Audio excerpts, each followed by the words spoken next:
अस्सलाम वालेकुम। उम्मीद करती हूँ कि आप सब बिल्कुल ठीक होंगे। अल्हम्दुलिल्लाह मैं भी बिल्कुल ठीक हूँ और मेरी दुआ है कि अल्लाह पाक आप सबको अपने हिफ्ज़ व अमान में रखे। आमीन सुम्मा आमीन। और यहाँ सबसे पहले मैं आप सबका शुक्रिया अदा करूँगी जो मेरी वीडियोस को देख रहे हैं और इतना पसंद कर रहे हैं।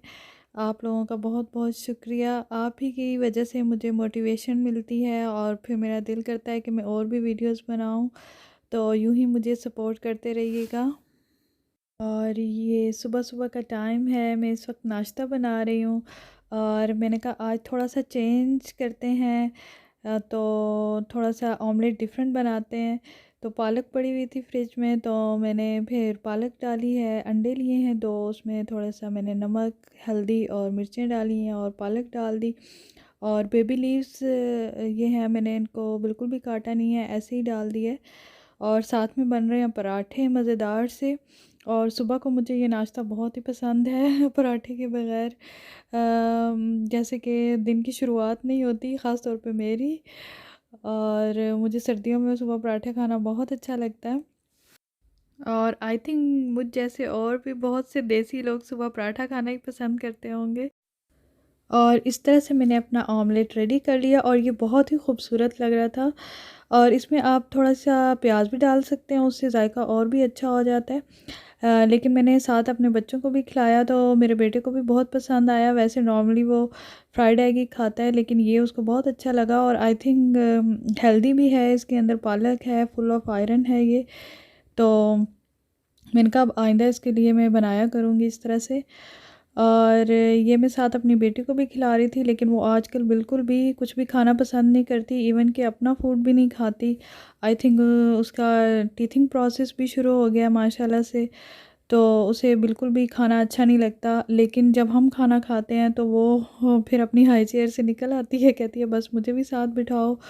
और बस जो खाना हम खा रहे होते हैं वो उसने हाथों में लेना होता है और फिर मसल के बस ऐसे ही फेंक देना है, अपने मुंह में भी नहीं डालना। तो काफ़ी तंग होती है। तो मैंने कोई मेडिसिन वगैरह उसे नहीं दी। पहले मेरे बेटे का तो बहुत ईज़िली ये प्रोसेस गुज़र गया था। अल्हम्दुलिल्लाह कोई प्रॉब्लम नहीं हुआ था। लेकिन इसका तो बिल्कुल भी कुछ खाने को दिल नहीं करता, इवन कि ये दूध भी नहीं पीती और जब सो जाती है तो फिर मैं इसको दूध देती हूँ।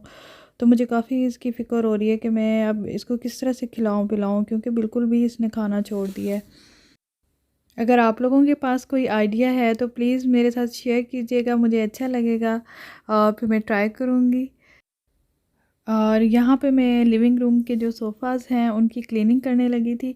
और ये सारे कुशन्स मैंने ऊपर से उठा दिए हैं और नीचे जो अक्सर जो है ना बच्चे बिस्किट वगैरह या क्रिस्प वगैरह खा रहे होते हैं तो वो क्रम्स वगैरह नीचे जमा होते रहते हैं, तो वो मैं क्लीन कर रही थी। और मेरे हेल्पर्स जो हैं वो मेरे साथ-साथ लगे हुए हैं काम पे। ये मेरे साथ-साथ ही होते हैं माशाल्लाह से और पूरी-पूरी मेरी हेल्प करते हैं। बच्चों के साथ काम थोड़ा लंबा तो हो जाता है, लेकिन बच्चे बहुत खुश होते हैं ये एक्टिविटी करके। अपना सारा खेल छोड़ के आ जाते हैं और बस साथ-साथ उन्होंने करना होता है जो मम्मा कर रही हैं। और मेरा बेटा तो बहुत ही खुश होता है इस तरह के काम करने में। तो हम लोग अक्सर लिविंग रूम में ही दिन में बैठ के खाना वगैरह खा रहे होते हैं, मैं बच्चों के साथ। क्योंकि सुबह नाश्ता और रात का डिनर जो है वो हम इकट्ठे करते हैं किचन में, लेकिन दिन में जो स्नैक वगैरह वो लिविंग रूम में ही ज़्यादातर चल रहा होता है। तो बच्चों के चिकने हाथ वगैरह लग जाते हैं या क्रम्स वगैरह गिर जाते हैं। तो फिर जैसे ही ये थोड़े कुशन मैले होते हैं तो मैं इनको उतार लेती हूँ और वॉश कर लेती हूँ। बहुत ही अच्छे से ये वॉश हो जाते हैं और बिल्कुल न्यू हो जाते हैं। तो मुझे ये सोफ़ा काफ़ी ज़्यादा पसंद है इस लिहाज से, क्योंकि इस सोफ़े के सारे कवर भी उतर जाते हैं और कुशन्स के भी कवर उतर जाते हैं, तो धोना बहुत आसान है। और फिर सर्दियों में बहुत ही कोज़ी लगता है ये कपड़े का, तो बहुत मज़ा आता है बैठने का इसके ऊपर। तो बस ये सारे मैंने कवर्स उतार दिए जो-जो मुझे साफ़ नहीं लग रहे थे दोनों साइड से। अक्सर जो चीज़ें घर में गुमी हुई होती हैं, मिल नहीं रही होती और बच्चे ढूँढ रहे होते हैं, सारा घर छान लो लेकिन नहीं मिलती, तो वो कुशन्स के नीचे से मिल जाती हैं जब सफाई हो रही होती है या फिर सोफ़ों के नीचे से मिल जाती हैं। और अब यहाँ पे वैक्यूम हो रहा है और मैं कह रही थी मुझे दे दो, मैं जल्दी से काम ख़त्म कर लूँ, लेकिन नहीं, जब तक अपना दिल नहीं भरेगा उस वक़्त तक मुझे नहीं देना। और मैं खड़ी होकर वेट कर रही हूँ कि ये ख़त्म करे तो फिर मैं जल्दी जल्दी से अपना काम फिनिश करूँ। और यहाँ मैंने सारे कुशन मशीन में डाल दिए और टेम्परेचर मैंने थोड़ा सा ज़्यादा कर दिया ताकि ये अच्छे से वॉश हो जाएं, क्योंकि वो गर्म पानी में ज़्यादा अच्छे से साफ़ होते हैं। और यहाँ पे इतने दिनों से हम एक चीज़ का इंतज़ार कर रहे थे, आखिरकार वो आ ही गई आज। मैंने अपनी बेटी का नाइकअप अप्लाई किया हुआ था और हमने एग्जेक्टिव सर्विस अप्लाई की थी ताकि जल्दी से बन के आ जाए, लेकिन 5 वीक्स हो गए और आ ही नहीं रहा था। और हमने इतने फ़ोन भी किए, मैसेजेस भी किए, ईमेल्स भी की और अब जाके वो आया है।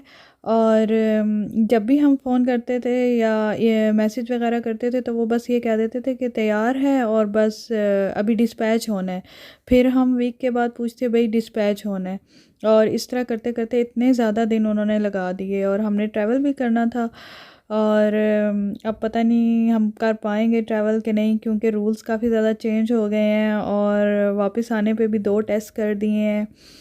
और पता नहीं इन्होंने इतना ज़्यादा टाइम क्यों लगाया है इसके ऊपर, कुछ भी समझ नहीं आती जो है ना अपने पाकिस्तान के सिस्टम की। और जब इस तरह से करते हैं ना तो बहुत ही दिल बुरा होता है। मैंने अपना पासपोर्ट भी रीन्यू करवाया था, वो भी उसकी डेट ख़त्म हुई हुई थी, लेकिन वो 1 वीक के अंदर आ गया था, लेकिन इस पे तो बहुत ही ज़्यादा टाइम लगाया है उन्होंने। और अभी मैं यहाँ कढ़ी बनाने लगी हूँ और दही जो है वो मैं फ्रिज से निकाल के पहले बाहर रख देती हूँ 3-4 घंटे, ताकि उसमें थोड़ी सी खटास आ जाए, उससे कढ़ी बहुत मज़े की बनती है। और इसमें मैंने आधा किलो दही डाला है और 2 गिलास में इसके अंदर पानी डाल देती हूँ और 1 चम्मच जो है ना बड़ा चम्मच फुल भर के मैं डाल देती हूँ उसमें बेसन का। और बस इसको अच्छी तरह से ब्लेंड करके मैं ये लस्सी तैयार करके रख लूँगी। और जिस दिन मुझे कुछ समझ ना आ रही हो कि आज क्या पकाऊँ और अगर फ्रिज में दही पड़ा हुआ हो तो बस मैं कढ़ी बना लेती हूँ, क्योंकि कढ़ी हमारे घर में काफ़ी शौक़ से खाते हैं हम लोग। और पाकिस्तान में तो कढ़ी बनती है और फिर वो हमसाया में भी जाती है और इसी तरह साग वगैरह इस तरह की चीज़ें हैं। लेकिन यहाँ पे तो इस तरह का कोई भी सिस्टम नहीं है और हमारे इर्द-गिर्द कोई भी पाकिस्तानी नहीं रहते, बस खुद ही बनाओ और ख़ुद ही खा लो। तो ये चीज़ें जो है ना पाकिस्तान की वो बहुत ही ज़्यादा याद आती हैं। तो इसके अंदर बस मैंने प्याज डाला है, अदरक लहसुन का पेस्ट डाल दिया है और थोड़ा सा इसको फ्राई करने के बाद मैंने इसके अंदर हल्दी डाल दी है, मिर्चें डाली हैं, नमक डाला है और बस इस मसाले को मैंने थोड़ा सा पका लिया है। और उसके बाद मैंने जो लस्सी तैयार करके रखी थी, बेसन इसके अंदर मैंने शामिल किया हुआ है ऑलरेडी, वो मैंने इसके अंदर डाल दी है। और बस इसका मेन काम यही होता है कि बस इसका चम्मच चलाते रहें और इंतज़ार करें कि कब इसमें फर्स्ट बॉयल आए और फिर हम जो है ना चम्मच चलाना छोड़ें। और ये वाला टाइम इतना लंबा हो जाता है ना कि फर्स्ट बॉयल आ ही नहीं रहा होता, बस चलाते जाओ, चम्मच चलाते जाओ। और मैंने इसमें थोड़ा-सा पानी ज़्यादा रखा है ताकि ये ज़्यादा देर तक पकती रहे, क्योंकि जितनी ज़्यादा पकती है कढ़ी उतने ही ज़्यादा मज़े की बनती है। और ये देखें ज़बरदस्त से कढ़ी के अंदर बॉयल आ रहे हैं। तो अब मैं साथ-साथ चम्मच भी इसका हिलाती जाऊँगी और साथ में मैं पकौड़ों का मसाला तैयार कर लूँगी। ये कैसे चढ़ रहे हो ऊपर? गिर जाओगी, गिर जाओगी। इंजन फिक्स करना है। ये आप इंजन फिक्स कर रही हो? मानो इंजन फिक्स हो रहा है।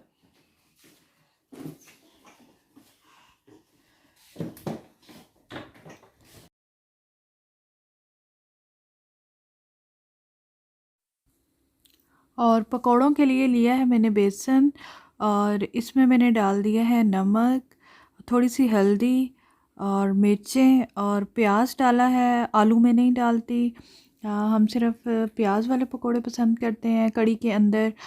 और उसके साथ मैंने इसमें साबुत धनिया डाला है, साबुत ज़ीरा डाला है और बस इसको फिर मैंने अच्छे से मिक्स कर लिया है। और पकोड़े जो कढ़ी के लिए होते हैं वो गोल गोल और फूले फूले हुए ज़्यादा अच्छे लगते हैं, ताकि कढ़ी जो है वो अच्छी तरह से चूस लें। और जो आम खाने में पकोड़े होते हैं वो क्रिस्पी वाले ज़्यादा अच्छे लगते हैं। और यहाँ अब साथ साथ मैं पकोड़े बना रही हूँ और साथ मैंने कढ़ी को हल्की आंच पे रखा हुआ है, वो आहिस्ता आहिस्ता पक रही है। और ये काफ़ी देर इसी तरह से पकती रहेगी तो ज़्यादा मज़े की बनेगी।